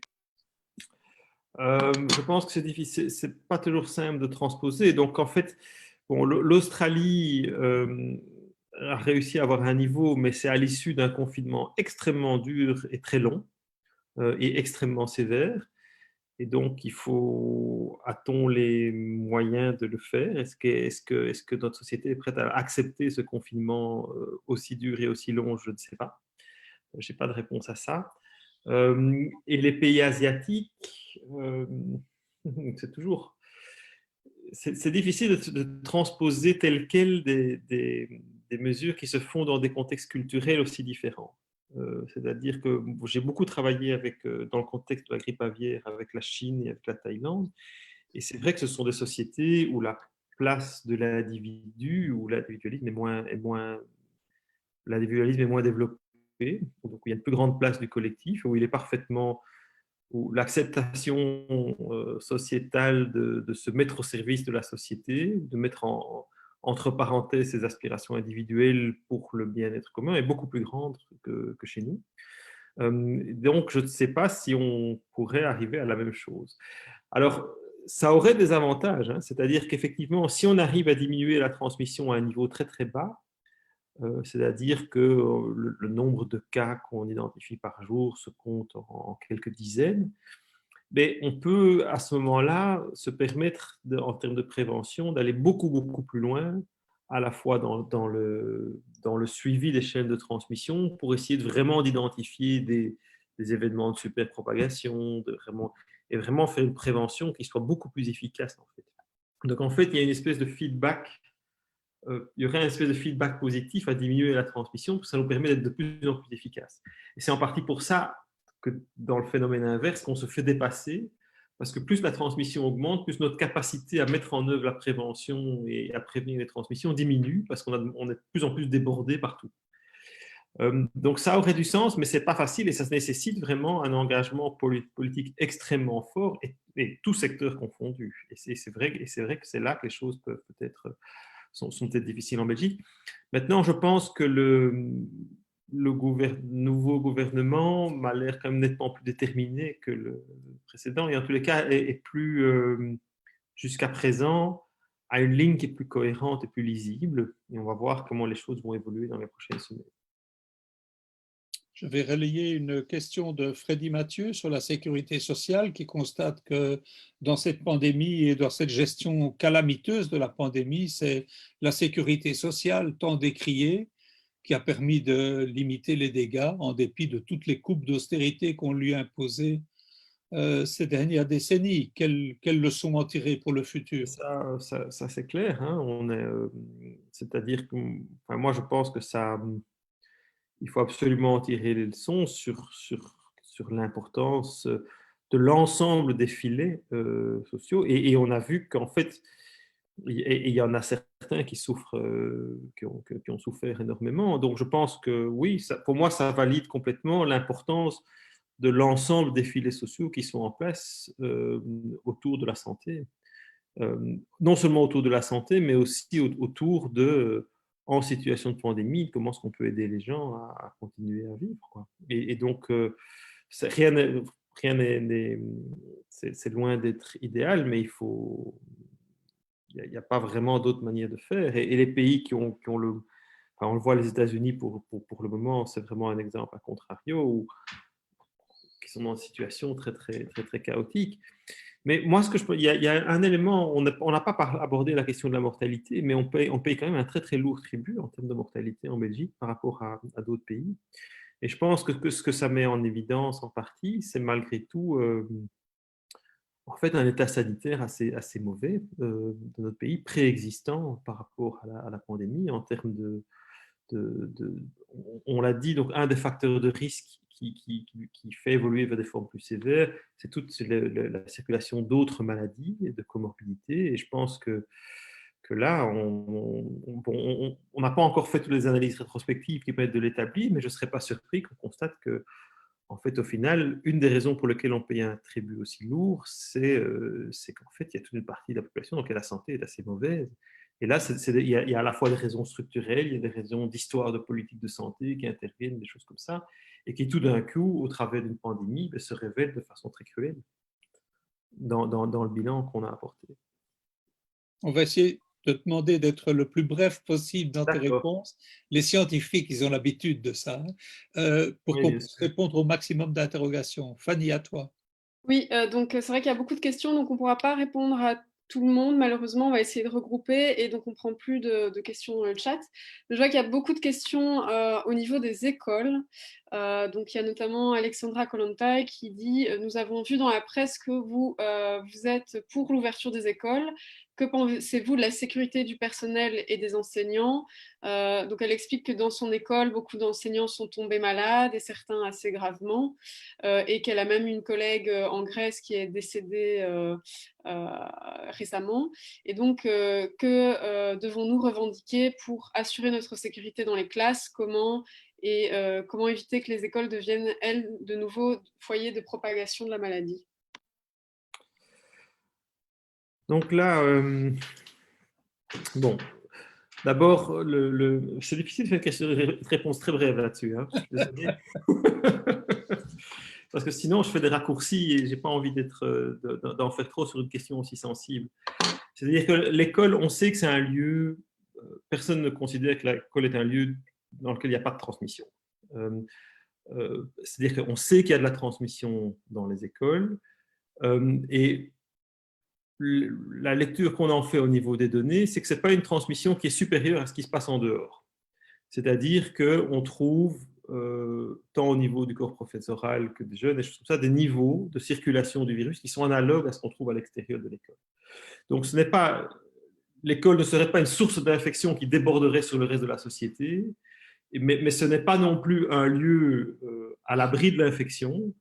Et donc, effectivement, quand il y a de l'infection dans la société, ça arrive aussi à l'école.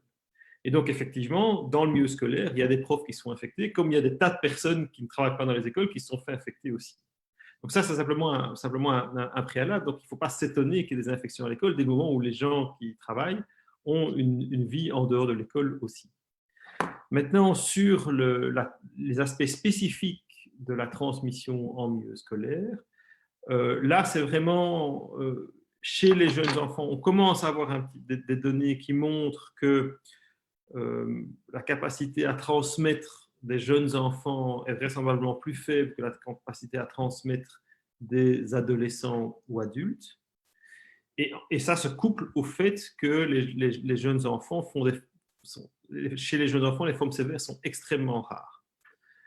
Et en combinant ces deux facteurs, c'est ça qui amène à cette décision qui est prise de réouverture des écoles dans un premier temps, parce qu'on considère que c'est un élément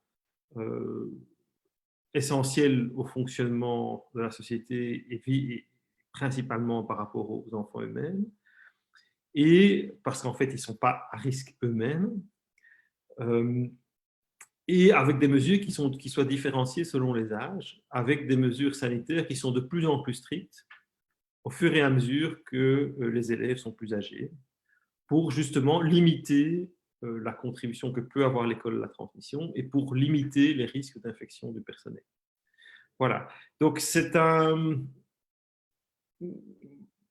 J'ai été énormément interpellé, et au moment du GACE aussi, quand il y a eu la réouverture des écoles après le lockdown, on a été énormément interpellé là-dessus, mais avec des interpellations qui allaient dans les deux directions, c'est-à-dire avec des parents qui, d'un côté, des parents extrêmement inquiets par rapport aux risques pour leurs enfants ou des profs inquiets par rapport à le risque, etc. Mais aussi des parents extrêmement inquiets par rapport à leur enfant qui était dans un état un peu dans un état dépressif, qui ne faisait plus rien, qui ne s'intéressait plus à rien, et des choses comme ça. Donc, il y a vraiment eu des inquiétudes de part et d'autre. Et donc, cette réouverture de l'école, elle cherche à offrir la moins mauvaise solution dans ce contexte épidémique.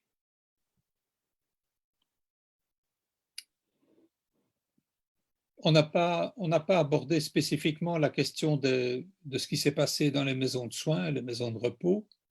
Comment expliquer cette hécatombe? Est-ce que les personnes âgées en maison de soins, en maison de repos, ont fait partie c'était dans la charrette de la culture, c'est-à-dire des non prioritaires? Non, ça, je ne dirais pas ça. Je pense vraiment que... parce qu'en fait, les toutes premières, si on se rappelle, les toutes premières mesures ont visé les maisons de repos. Donc, c'est pas que ce n'était pas visualisé. Je pense que le gros problème des maisons de repos qu'il y a eu, je pense qu'il y a trois problèmes.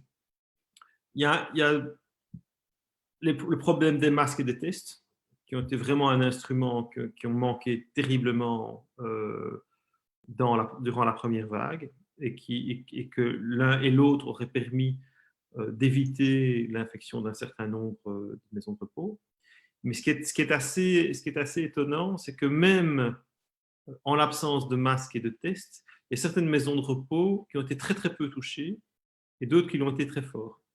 Et donc je pense qu'il y a aussi un différentiel dans la qualité de gestion de ces différentes maisons de repos qui est très important.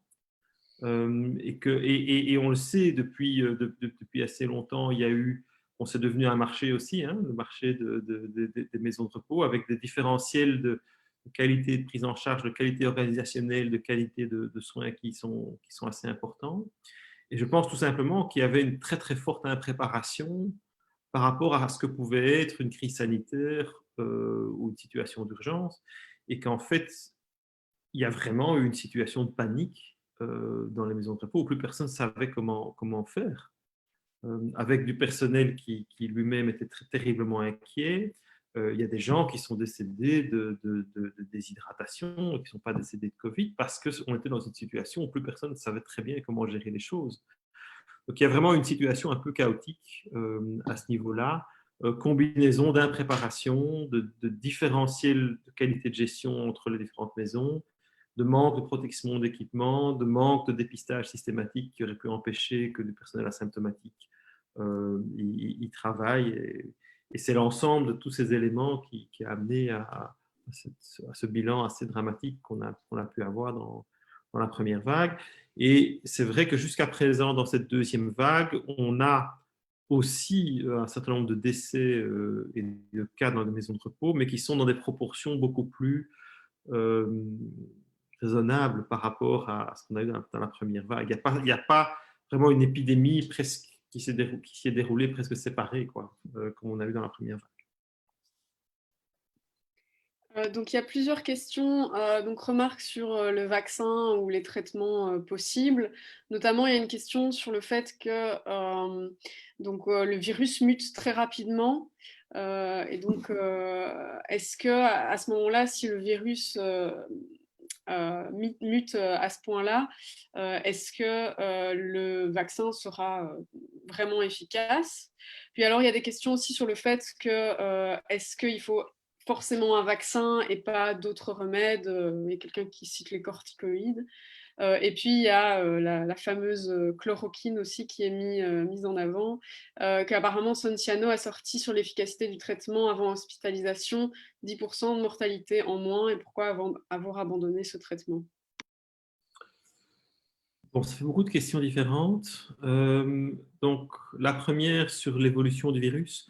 Donc, c'est un virus qui mute nettement moins qu'un virus comme le virus de la grippe. Donc, en fait, tous les virus à ARN mutent parce qu'en fait, au niveau de la réplication de l'ARN, il y a des taux de mutation qui sont beaucoup plus importants.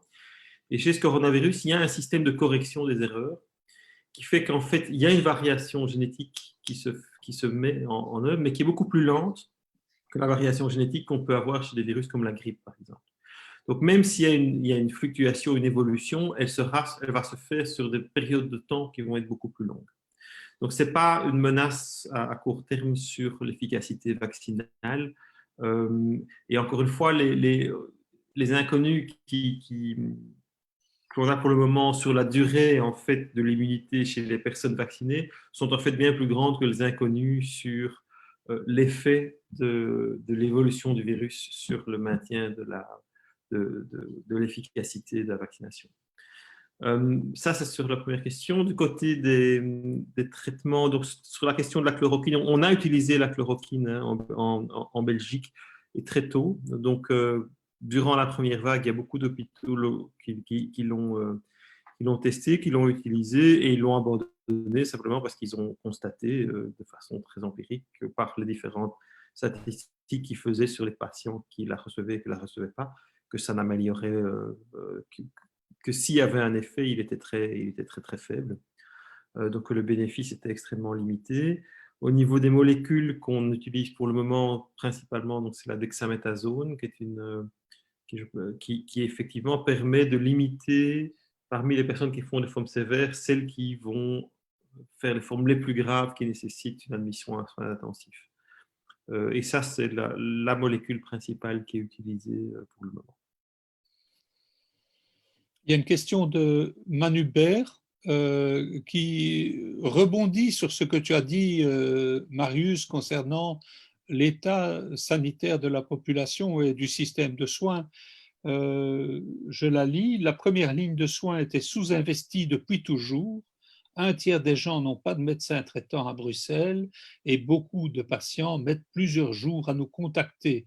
Est-ce une des raisons de la morbidité et de la mortalité plus importante qu'ailleurs? Ça pourrait, je n'ai pas de chiffres en tête sur des chiffres qui permettraient de comparer les situations de pays à pays. En termes de nombre de médecins et d'hôpitaux et de lits et des choses comme ça, on a quand même un assez bon système de soins au niveau international. Mais effectivement, ici, c'est la question de la médecine de première ligne. C'est vraiment la question de la médecine de première ligne. Et là, c'est clair qu'il y a un certain nombre de personnes qui n'ont pas de médecin référent et que du coup, ça retarde en fait toute une série de réactions qui peuvent être prises et qui permettent d'éviter que les personnes... oui, quand on prend les gens trop tard, en fait, et ça, on s'en est rendu compte, il y a des gens comme ça qui étaient hospitalisés trop tard à des niveaux de saturation d'oxygène qui étaient déjà trop faibles et pour lesquels effectivement, certaines molécules arrivaient de façon trop tardive.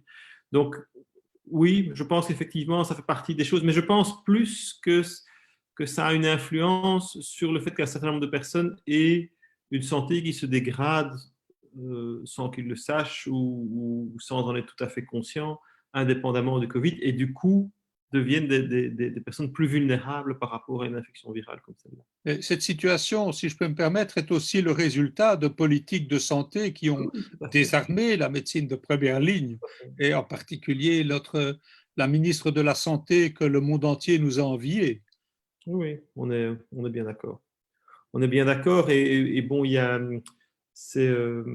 alors j'ai oublié son nom de famille, c'est Fanny qui s'occupe des maisons de soins. Donc il y a les maisons de soins qui ont essayé justement de développer toute une médecine de proximité, etc. Ils n'ont pas arrêté d'avoir des bâtons dans les roues de la ministre de Bloch parce que qui favorisait plutôt une médecine de type médecine libérale. Voilà, donc effectivement, il y a l'état de notre système de soins est le résultat de politiques qui ont duré assez longtemps. Il y a aussi eu plusieurs questions sur le fait que la complexité de l'organisation de l'État, est-ce que la complexité de l'organisation de notre État a été un obstacle pour gérer l'épidémie?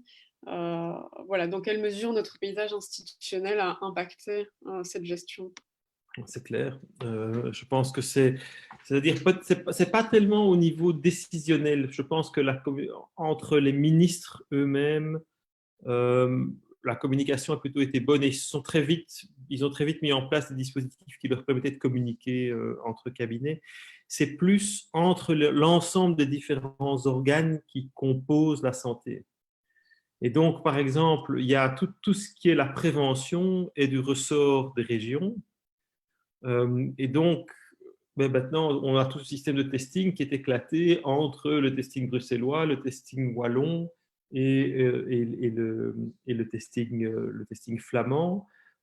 Donc, tout cet écartèlement un petit peu des compétences fait qu'effectivement, il y a des tas d'interlocuteurs qui vont agir sans savoir ce que les autres font. Et ça, effectivement, du point de vue du développement d'une réponse rapide à un problème donné, ça ne fonctionne pas. Mais ce qu'il y a aussi, c'est qu'au-delà de ça, même les organes existants qui étaient donc le Risk Assessment Group, le Risk Management Group, les différents organes du ministère de la Santé au niveau fédéral, sont des organes qui sont tout à fait adaptés par rapport au traitement de maladies chroniques, mais qui ne sont pas vraiment adaptés par rapport à une réponse rapide pour laquelle il faut vraiment des systèmes de communication extrêmement efficaces, de répartition de la décision extrêmement efficace, des choses comme ça. Et donc, ils se sont trouvés tous complètement pris de vitesse par l'épidémie. Et ça, je pense qu'il y a un défaut de prévention dans le manque d'actualisation d'un plan pandémie. Donc, la Belgique n'avait pas un plan pandémie à jour. Or, c'est dans ce type de plan que sont définies en fait toutes les procédures par lesquelles les différents organes qui composent en fait l'organisation de la santé aux différents niveaux de pouvoir, où on définit qui va faire quoi et comment et qui va et ça n'a pas été fait. Et non seulement, et on le sait très bien, toute personne qui travaille dans un contexte d'urgence, que ce soit des pompiers ou des autres, savent bien que toute procédure, pour qu'elle soit efficace, pour qu'on ne doive pas se poser de questions en situation d'urgence, il faut les répéter, il faut les exercer, il faut travailler ça. Il ne suffit pas de mettre une procédure sur papier, il faut la pratiquer pour qu'il y ait des automatismes. Ça, on n'avait absolument pas. Donc, on n'était pas du tout préparé à faire face à cette pandémie. On n'était pas les seuls dans le paysage européen, mais c'est clair. Il y a une réflexion de Gisèle Marlière, qui est présidente du Conseil national supérieur des personnes handicapées, qui transmet sa très grande inquiétude, leur très grande inquiétude, qu'il n'y ait un tri au niveau des hôpitaux, des soins intensifs, des lieux de vie, des soins journaliers, des prestations au domicile, sur base de la situation de handicap. Est-ce une réalité, ce tri? Je n'ai jamais entendu d'éléments qui me feraient penser qu'il y a un tri de ce type. Vraiment.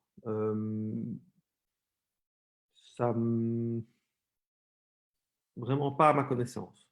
C'est évidemment pas le genre de choses qu'on avoue faire. Mais même au travers de témoignages, je n'ai pas eu, à titre personnel, dans la position que j'occupe, reçu de témoignages qui allaient dans ce sens. Mais ça ne veut pas dire que ça n'existe pas. Peut-être que ça a existé, mais ce n'est certainement pas c'est pas une politique. Et si ça s'est déroulé, je n'en ai pas connaissance et je n'ai jamais entendu parler de ça, en tout cas. Mais si c'est réel, il faut le dénoncer. Et donc, si cette personne est au courant de pratiques de ce type, il faut il faut le faire savoir, parce que je pense que ce n'est tout simplement pas admissible. Mais je n'ai pas connaissance de cas de ce type. Oui, dans le même ordre des choses, je pense qu'il y a Claire André qui parle de la situation des malades chroniques isolés qui vivent déjà des dysfonctionnements du système social et de santé. Et donc, avec la crise du Covid, le sont encore plus et pour se dégrader. Leur situation donc, pourront se dégrader sans aide adéquate. Tu l'as un peu abordé. Mais c'est vrai qu'on a vu des malades voilà, ne pas être traités à temps de cancer, etc. Et donc, oui, qu'en est-il? Comment gérer cette situation? Bon, ça, je pense que malgré tout, qu'on a quand même fort appris de la première vague. C'est-à-dire que pendant la première vague, dans la situation de lockdown, il y a eu une phase où on avait mis vraiment un point d'arrêt à toute une série d'autres activités médicales. Et ça, c'est quelque chose qu'on a évité dans la gestion de cette seconde vague. C'est-à-dire que tous les hôpitaux ont maintenu une série d'activités de soins et pour essayer d'éviter en fait toute la mortalité indirecte qui pourrait être la conséquence de diagnostics trop tardifs. Alors, je pense pas pour autant qu'ils ont réussi à empêcher toutes les situations de retard de diagnostic ou de prise en charge, mais c'est un problème qui a été conscientisé, identifié, pour lequel on a essayé de mettre en place des dispositifs qui permettaient de limiter, en tous les cas, ce type d'effets secondaires. Martin Van der Helst soulève la question des migrants et des migrantes dans la pandémie. Ton collègue Emmanuel André, dans une de ses sorties, a dit qu'il fallait faire quelque chose pour les migrants, qu'il fallait une autre politique migratoire, que sinon on entretiendrait des poches de contamination. Je suppose que tu partages cette opinion, mais ça veut dire que la politique sanitaire, là aussi, se tire une balle dans le pied. Ben, c'est clair, c'est-à-dire que ça vient, une épidémie comme ça vient révéler toute une série de failles, toute une série de lieux ou de populations qui en fait échappent et qui n'échappent pas parce qu'elles sont en fait victimes d'une situation dans laquelle elles se trouvent. Et qui sont en fait un petit peu invisibles dans le système. Et il est clair qu'à dès le moment où on veut faire une prévention, ben, il faut que ces personnes-là aient accès aux soins, et pour avoir accès aux soins, qu'elles existent aux yeux de la société. Et donc, effectivement, c'est tout à fait juste. Donc, on ne peut pas ignorer ça. Et si on veut avoir une prise en compte de l'ensemble de cette problématique sanitaire, c'est effectivement un problème qu'il faut rencontrer. Alors peut-être une dernière question avant de conclure, ou on a encore un peu de temps, non, dernière question. Il y a Antoine Legrand qui parle d'un avis critique sur la réponse au Covid-19, stratégie de dépistage, tracing, mesures ciblées sur certains groupes d'âge, centralisation et distribution de masques, réinvestissement dans les services publics, etc. Le confinement pur et dur, ça fait un peu 13e siècle, les pestes noires. On a besoin d'une politique sanitaire nouvelle, inclusive, transparente, participative et centrée sur le patient. Qu'en penses-tu? Ben, sur le principe, je suis tout à fait d'accord, mais j'aurais envie de dire, OK, comment on fait? Donc, voilà, donc je suis entièrement d'accord, mais en fait, c'est vrai qu'il y a, ben, notamment, voilà, sur la question, par exemple, du testing, un des gros défauts pour le moment, et qu'on a subi plein de fois, c'est en fait tous les retards de diagnostic. C'est-à-dire que des personnes qui se font tester doivent attendre parfois 48 heures, 3 jours, 4 jours avant d'avoir un résultat. Et pendant tout ce temps-là, ben, ces personnes qui sont censées se mettre en quarantaine, mais tant qu'elles n'ont pas le résultat, si elles n'ont pas de symptômes qui les clouent au lit, ben, elles vont continuer à avoir une vie normale. Donc, après, comment est-ce qu'on organise, comment est-ce qu'on améliore le système pour que ce soit plus efficace, des choses comme ça, ben c'est là qu'on se heurte à tous les obstacles. Il y a les aspects de régionalisation, il y a les aspects il y a des obstacles techniques, etc. Donc, il faut mettre tout ça en œuvre, et on n'est vraiment pas le pays où ce soit le plus simple de faire ce genre de choses de ce point de vue-là. Donc tout ça prend un temps phénoménal et alors même qu'on a eu des mois pour préparer un dispositif de testing pour pouvoir faire face à l'automne, ben on a échoué, collectivement on a échoué parce qu'en fait on s'est repris une deuxième vague qui nous a amené à nous retrouver de nouveau dans une situation de confinement qu'on aurait voulu éviter à tout prix. Donc oui, il faut faire mieux, il faut continuer à travailler pour faire mieux et je pense que les éléments qui sont indiqués là sont d'excellentes pistes. Mais de nouveau, la question de la place des gens et de la participation, ça continue à être quelque chose qui ne percole pas au niveau de la décision. Et ça, c'est vraiment une très, très grande occasion manquée parce que je pense vraiment que sur une question comme celle-ci, où le comportement des uns et des autres peut être aussi déterminant sur l'évolution de l'épidémie, avoir loupé l'opportunité d'approche participative, c'est vraiment dommage. Parce que ça aurait vraiment pu faire la preuve qu'en impliquant les gens, on peut arriver à des résultats meilleurs, et j'en suis absolument convaincu, surtout dans une épidémie dans laquelle la solution passe par les uns et les autres.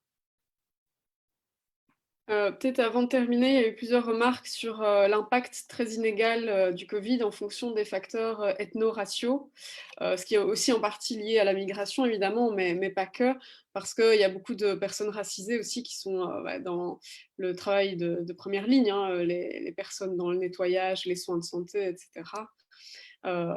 Donc voilà, et aussi donc certaines personnes soulignent la façon dont cet impact est effacé dans la récolte des données.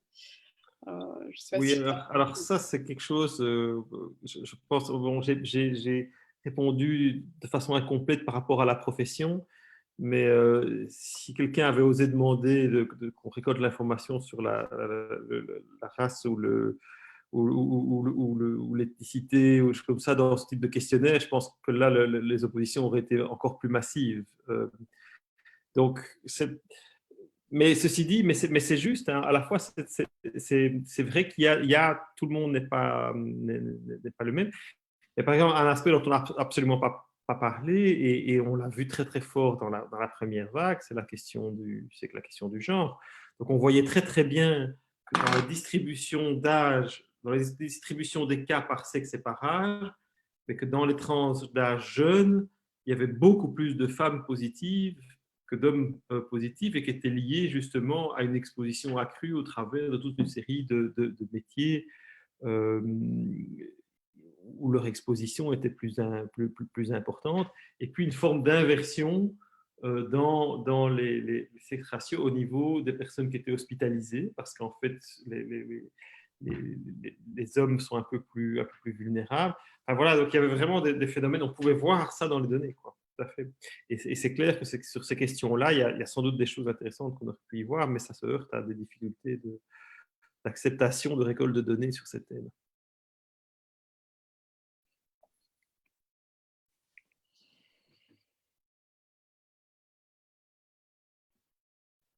Il y a peut-être, on ne peut pas prendre toutes les questions, on va peut-être encore en prendre une, Fadi. Encore une dernière. La der des der.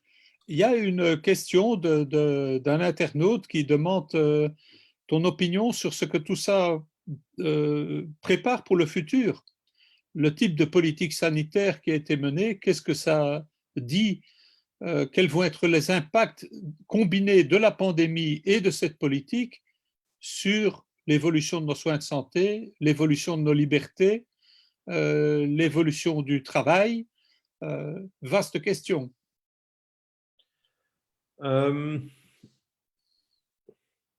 À titre personnel, moi, je ne crois pas beaucoup dans cette idée de monde d'après, c'est-à-dire que le Covid aurait tout d'un coup changé les rapports sociaux ou la façon dont politiquement on perçoit la santé publique. Je n'y crois pas tellement. Je pense que c'est un problème qui a quand même de fortes chances d'être résolu par une réponse technique que seront les vaccins. Et je pense que c'est une bonne chose que ce soit résolu comme ça, mais que dès que ça se sera passé, on va retomber exactement dans les mêmes travers, parce qu'en fait, politiquement, on est toujours dans les mêmes lignes politiques. Donc, je ne pense pas qu'il va y avoir des changements majeurs et structuraux sur la manière dont on conçoit les politiques de santé. C'est peut-être une opinion un peu défaitiste, mais je ne suis pas tout à fait optimiste sur notre capacité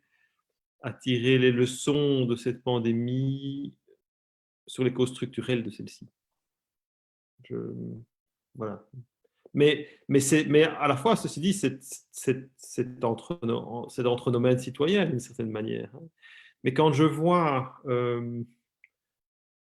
à quel point les débats peuvent se polariser autour de, voilà, on touche à l'oreca, alors à ce moment-là, tout d'un coup, c'est la catastrophe, ou bien on touche à tel secteur, et puis, en fait, il y a pour beaucoup des réactions très, très fortes de protection, surtout ne pas toucher à la façon dont on fonctionne. C'est pas très, très encourageant, en toute franchise. Ok, merci. On va en rester là. On t'a demandé tout à l'heure s'il y avait moyen de discuter du Covid sans discuter du capitalisme et sans le remettre en cause. Je crois que la conclusion ressort assez clairement de l'entretien et Bastien va conclure. Merci encore, Marius, et merci à Fanny. Oui, merci d'avoir accepté cette interview. Voilà. Bon, j'espère que ce live vous a plu. Sachez qu'il restera disponible sur Facebook, donc vous pourrez le regarder à nouveau et vous pourrez bien sûr le partager à l'ensemble de vos contacts sociaux.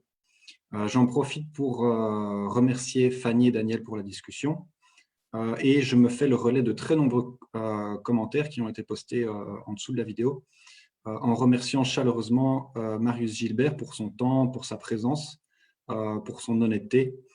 Et je remercie aussi pour la qualité des réponses par ailleurs. Et donc, je remercie également toutes les personnes qui ont posé des questions riches et pertinentes, toutes les personnes du public qui ont posé des questions riches et pertinentes, qui étaient très nombreuses. On n'a pas pu toutes les traiter malheureusement. Donc voilà. Du coup, si les activités de la gauche anticapitaliste vous intéressent, ce dont je ne doute pas, n'hésitez pas à visiter régulièrement la page Facebook, le site internet, ou à prendre contact directement. Site internet d'ailleurs où vous pourrez trouver des textes sur justement la nécessaire alternative éco-socialiste telle que l'envisage du coup la gauche anticapitaliste. Alors, pour terminer, sortez vos agendas parce que je vais attirer votre attention sur un live organisé par Féminisme Yé sur la semaine prochaine, mardi 24 novembre à 20h, sur le thème de l'IVG. Donc l'IVG, une lutte sans trêve, perspective belge et internationale. Et un autre live qui se tiendra cette fois le 8 décembre sur la santé mentale, qui est une thématique également extrêmement importante. Voilà. Avec d'autres oui, donc c'est organisé par Féminisme Yé et évidemment d'autres collectifs féministes pour le 24 novembre à 20h. Mais je vous invite à aller voir pour plus de détails sur la page Facebook de Féminisme Yé et de la gauche anticapitaliste par ailleurs. Je souhaite à tout le monde une excellente soirée. Prenez soin de vous, prenez soin des autres et on se dit à très bientôt. Salut. Ciao.